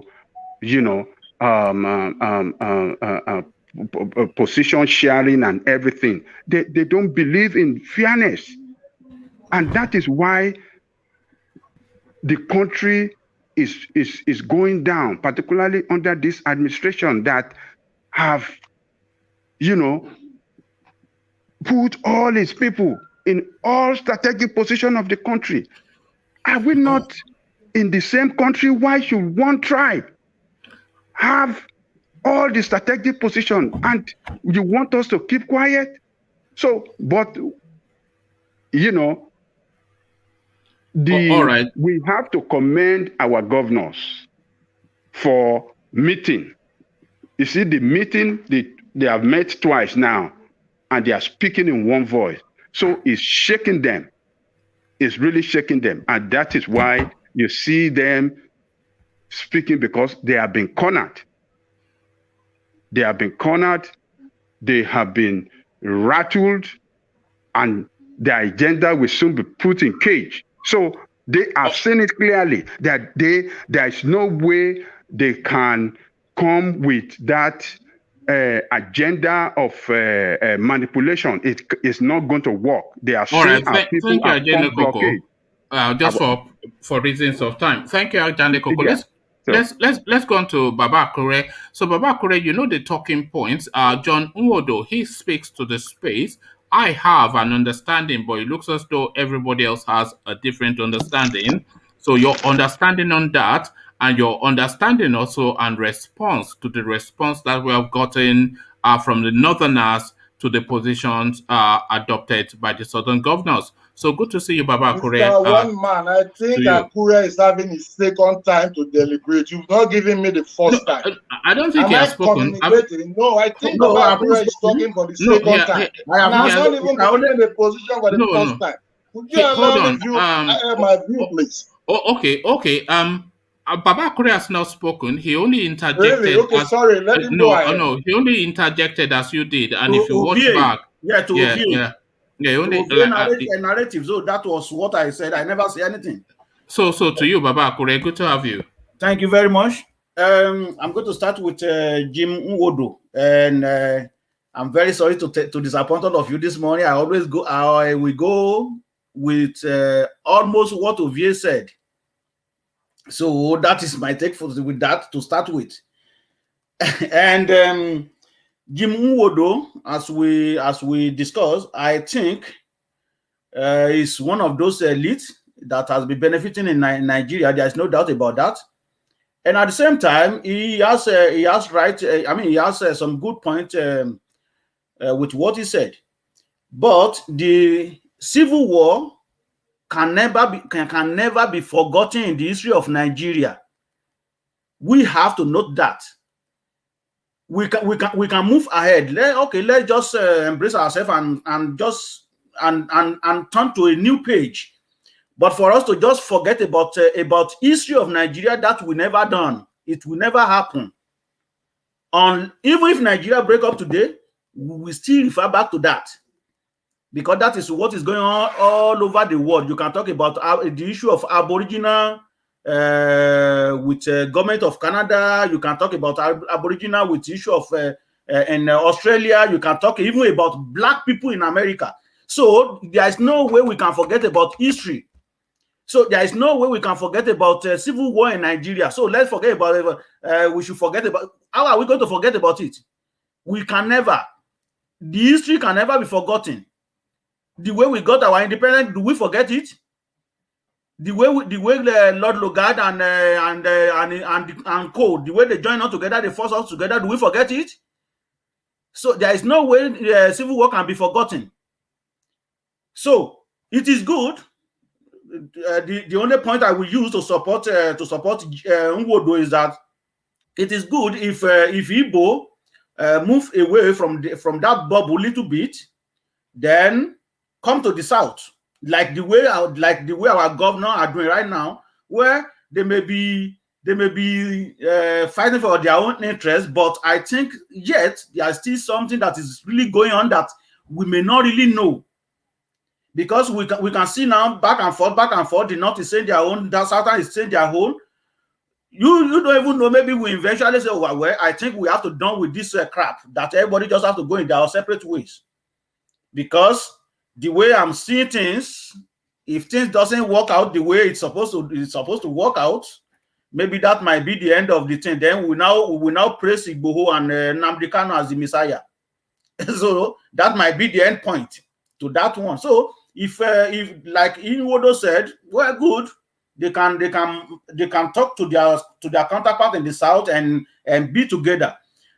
But for them to be with North, I'm very sorry, I don't think that is going to happen. Because even not we not even trust Igbo from here to that place.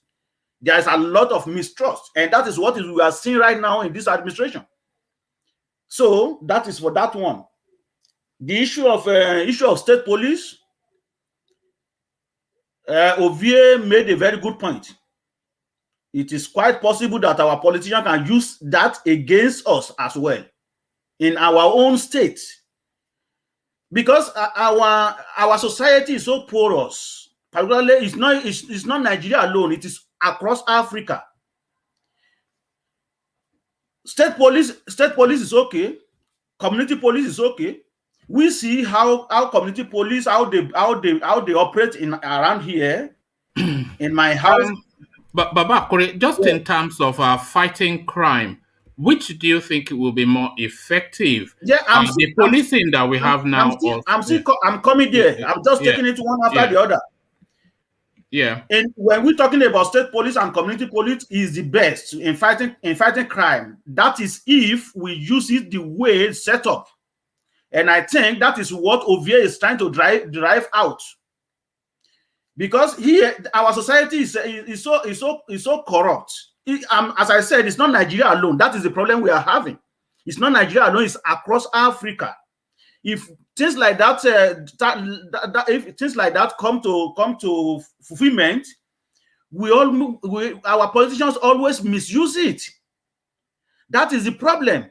There is no problem with state police. Our community police is the best, because in my community, small community about 70,000 people, we have our own community police that is paid for by the provincial government.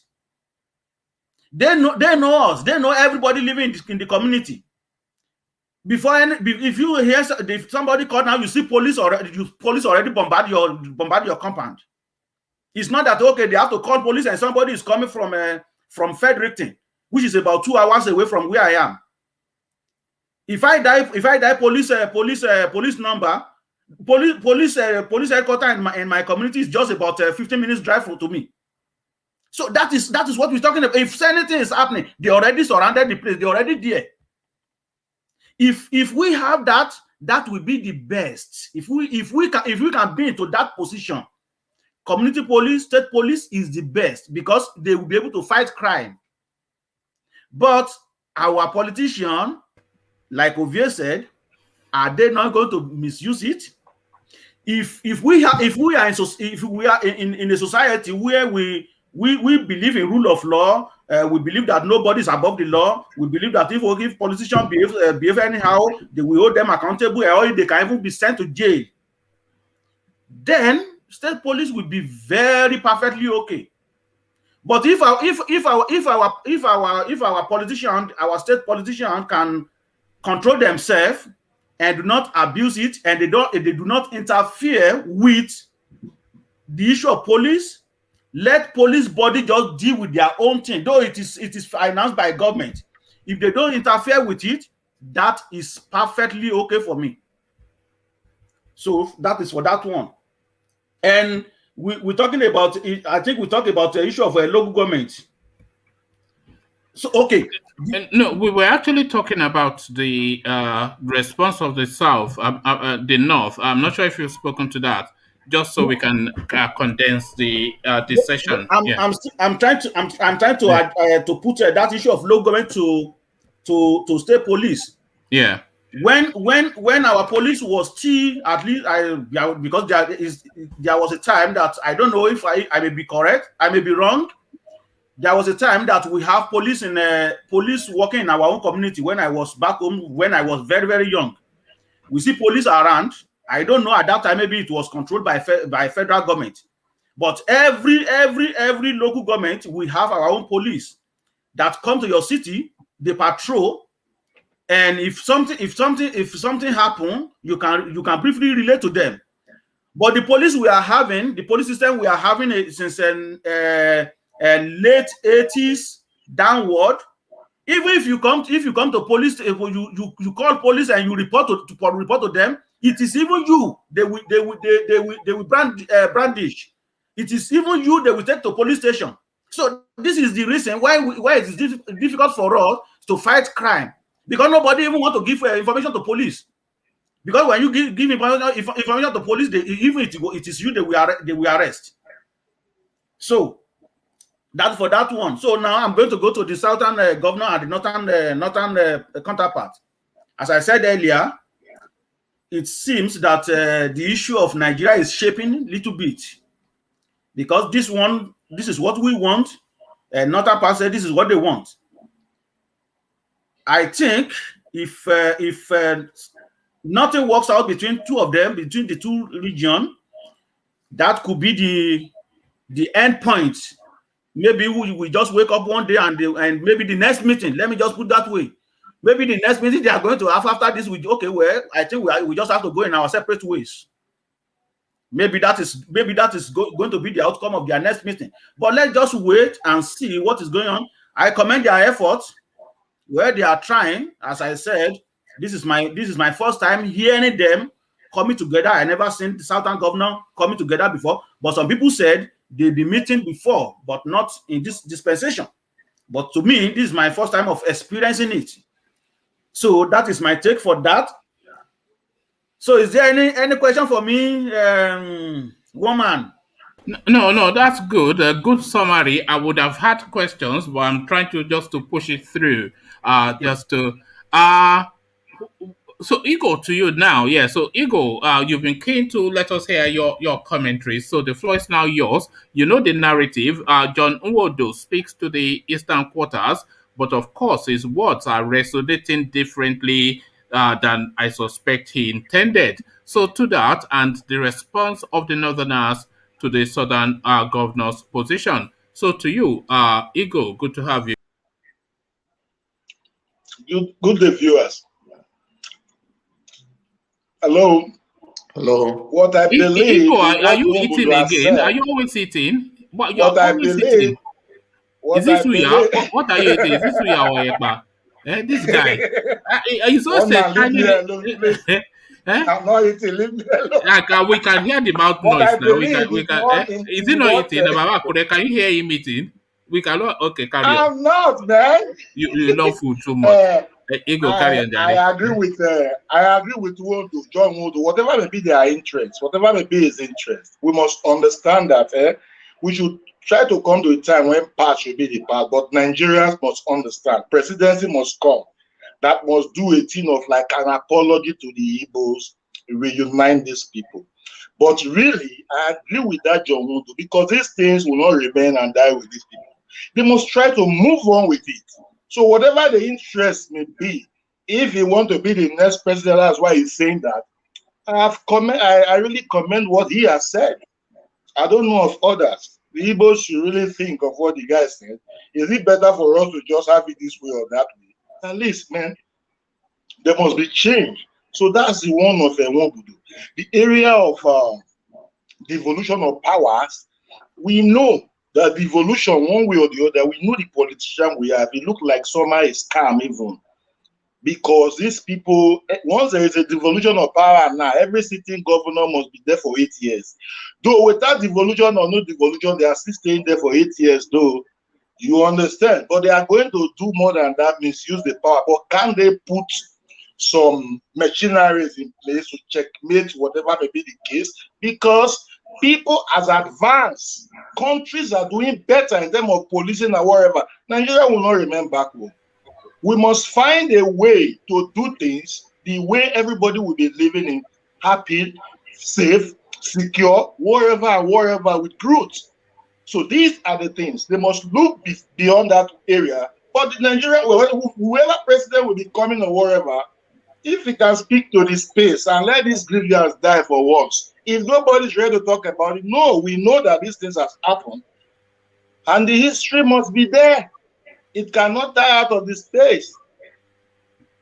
So devolution of power is a scam. I'm not on it, but that you find a way to make what I'm mostly interested in is this governor that has stood again to tell the people that power should come to the south. Our open grazing wherever stands. The oil bill you just passed, we disagree with some items or articles there. This is for them to come out and say these things, and maybe after a day or so get a support from some of their middle better counterparts. We are talking of politics here. For them to come out and say these things, even if it is politics or not, they are saying what their people want to hear. And they are saying it as those that are representing their people. Now, we say the Northerners are telling the people that they should shut up, get up. We consider that an insult. where the brain and the finance of this country is generated is the South. So we need a Southern governor that can come to a seat and build this country. This Nigeria is going to get better. I don't subscribe on anybody that is telling me that it will politics for life. No. You know, you can view the scenario when you look at the status quo, right? If you look at it, everything is changing. You can see the killings everywhere. People want a better country, and it doesn't only end on killing. It will dig into those that are stealing the people. But do you think this country will not rise? It will get to the stage where we will begin to tell our governors, they gave you 2 billion, we want to see the money. Look at Wike doing very well in Port Harcourt. 8 years in office from the day one to the last day, still commissioning project, building project across River State. Is he not trying? Where is he generating or getting all this money from? Can't we live like this and build this country? With the Southern, with the North Central, with the North Central supporting in line with the Southern governors. My brother, the North don't have rights to be insulting us. We are appealing to them not to neglect what our leaders go forward and speak forward and try to insult us. We are really appealing to them. I will never ever agree with that kind of stance from the North. Thank you, Igor. Igor, are you I'll from continue. Sorry, before I go, let me quickly add this one up, please, before I leave.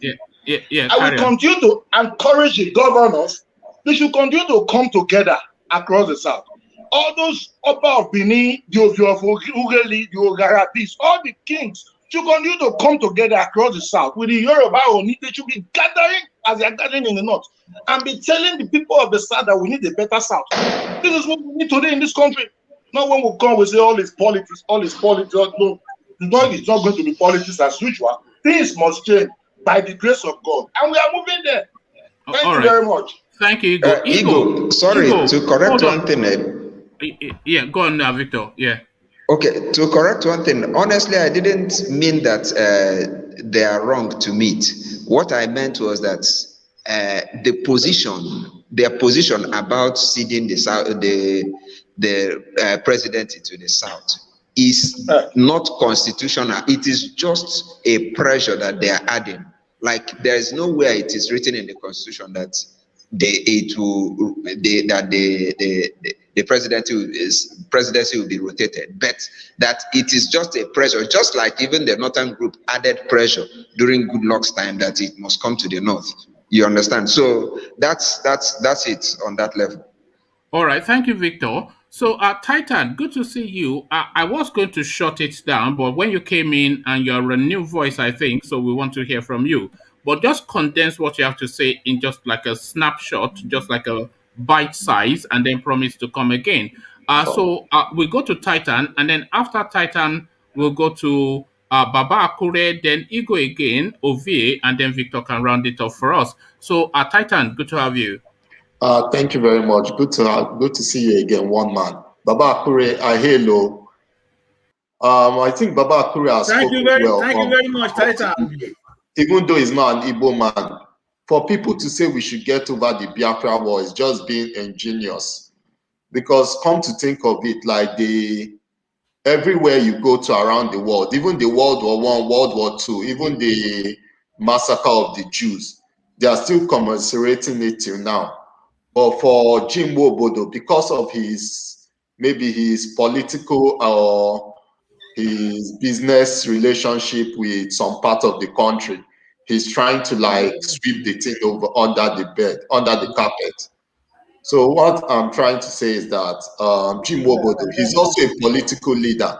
Why is he not making those advances he's telling the Igbos to do? As a political leader, what we expect of him is things he's not doing. Like most of the Igbo political leaders, they've not even been able to gather us to bring about a commodiration between us and the South. They just go in, they make money, and they leave.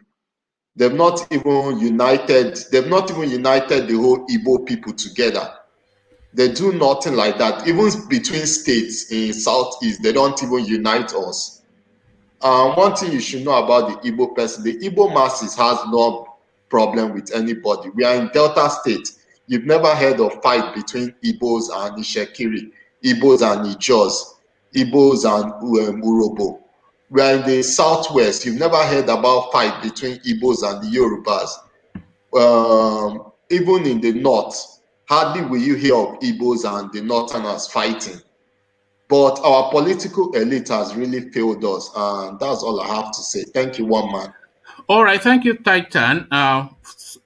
Good words, succinctly put. So, hope we see you again. So that's Titan. So we start to sweep up, and we start off with Ego. So Ego, we come to you, but answer this question: are you an Ugele man? This is what Alexander believes. Are you an Ugele man? So Ego, to you, just quick words.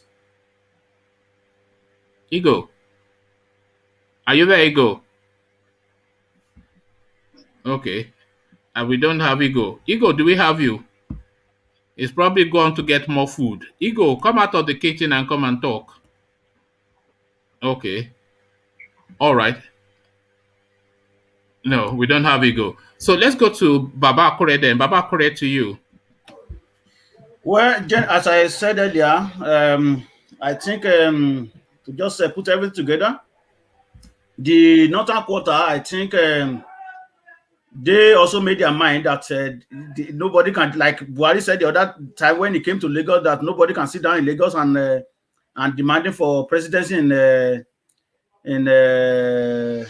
Abuja. Well, that is in own in his own position. So, and also the issue of fighting between North and the South for presidency, I think northern part of Nigeria already architect, they already have their game plan, and that is why we see what is going on right now. When you're talking about INEC chairman, when you're talking about police, when you're talking about any security apparatus, and the INEC chairman, you see, those are the people that will really control the election. And plus, there is a bill in the House now that some people are against issue of electronic transmitting. I mean, against the transmitting of election results through electronically. Anyway, let me put that way. And people are kicking against it now. That okay, well, like Middle Belt Forum said, they said it is going to. They are trying to rig election. So if the Senate, remember, they have a majority in the Senate and they have majority in the House of Assembly, that law can go through, which will of course give them power to do whatever they want to do. Plus the advantage they already have, like issue of that of INEC chairman and police department and military. So if this law, if they do not allow this law, even if they agree with us in the southern part of Nigeria to take the presidency, and let's say one came from the north and one from the south, that northern part will still win because they have the majority according to their claim anyway, according to what they claim. So I think to finalize my point, I still have to commend our governor. And as I said, this might be the end of the story if things doesn't really work out the way they expect it. Your prayer comes true, Abi. No, where it is almost all the youth in Nigeria, it is except those political bigots that they can kill themselves because of peanuts. All right, thank you, Baba Kore. As ever, people have been asking for your voice. Even Emunike Okeke, he comes here just to hear from Baba Kore, as do most of us. So, Baba Kore, ladies and gentlemen. So, Ovie, just a brief summary so that Victor can capture it all just in short words for us. So, Ovie, to you. Under Nnamdi Kanu space that you introduced to the conversation, I think what I understand is that Nnamdi Kanu saw a space that he took advantage of, and that is the education of the young generation. the same people like the gym who either suppress, that process to educate the Igbo child what actually happened, not for the sake of anything, but at least have the know-how of what actually happened, how we get here, and where we could possibly be going. Because I believe that we all move according to what we know. So Nnamdi Kanu saw that space and decided to take advantage of it and customize the process of educating this young generation in his own way. Educating them at the same time, telling them what to do and the possible future that they should be pursuing. So these are the things that make Nnamdi Kanu what he is today. And I think Jim, by his age and his exposure and his the position he holds in Nigeria, understand this. He knows that whether you like it or not, Nnamdi Kanu has sowed a seed in this young generation that will germinate to produce other people, or the conversation with the agitation will never end. I will give you a typical example. United States of America, which is what, 200 and something years, and because of the injustice and how the Constitution come about, how the foundation of America is set, and how the story and education is being given to people, comes to play in this election. One of the vital points. Sorry, Ove, if you can just condense it. Yeah, one of the batteries that make a Democrat win was because at the capital that people were saying no, the Constitution was wrong. Few months, the same injustice came to play, and this is 250 years later, if I'm not mistaken. And that is the future that awaits Nigeria if we just decide to say, oh, we should move ahead, let's forget about it and move ahead for our own selfish interest. It's never gonna stop. We have to face it squarely, educate them, let them know what happened. Then we'll know how to forge about saying, oh, we should forget about it because of 2023 is coming. Then what happened after 2023? Somebody asked yesterday, what about if I end up becoming the president? What are we going to do? Nothing. Yes, the agitation now, that's where you now see the vengeance of the young people that you think they are stupid. Because as I said yesterday, now deadline when I did so, either make the vital sacrifice now and bring us along, or bye-bye to the country after 2023. All right. So I disagree with Nwodo by all means, and I hail Kanu for choose to educate the young ones as he deemed fit. All right, a good spot to leave it. Ovie, ladies and gentlemen, the superstar of the platform. So Ovie, so just in very short sentences, just sum it up for us, Victor, for reasons of pressure of time. So to Victor to round it off for us, Victor. Okay, one man. There are just quick things I want to mention. John Nwodo wants us to move on. He wants us to behave like the British, just move on, reason along. If you just want people to move on, don't give them Nigeria. Yes, British fought. They moved on. Why did they move on? They moved on by it's not by playing blind to what happened. It is by developing the country to a point where nobody sees no reason to even agitate. That is the move on. So if you're going to ask people to move on and stop letting what happened hold them back, just provide a better alternative so that people can naturally move on and not the other way around. Thank you. All right, thank you, Victor. As ever, Victor just captures it in his inimicable way. So Victor's words, we round it off on Victor's words. The only thing I have to do is just to invite again that you click on that subscription button and the bell notification. We do these sessions every day, guaranteed. Around about 10 o'clock, almost a certainty, there's a session. And we do these sessions as well, almost a certainty as well. But this one is subject to, this one is more flexible, but the 10 o'clock or after 10 o'clock sessions are almost set in stone. At least I'm going to try and hold firm to that for the rest of the year. So you know where to come for your no filter political debate on matters pertaining to Nigeria. All you are required to do is to subscribe and do that and come meet me then around about 10 o'clock later on tonight.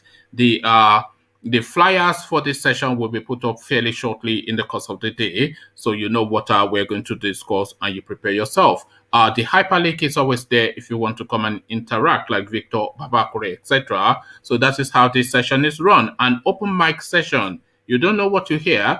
You don't know what you get until you get to hear from the person that comes on the screen.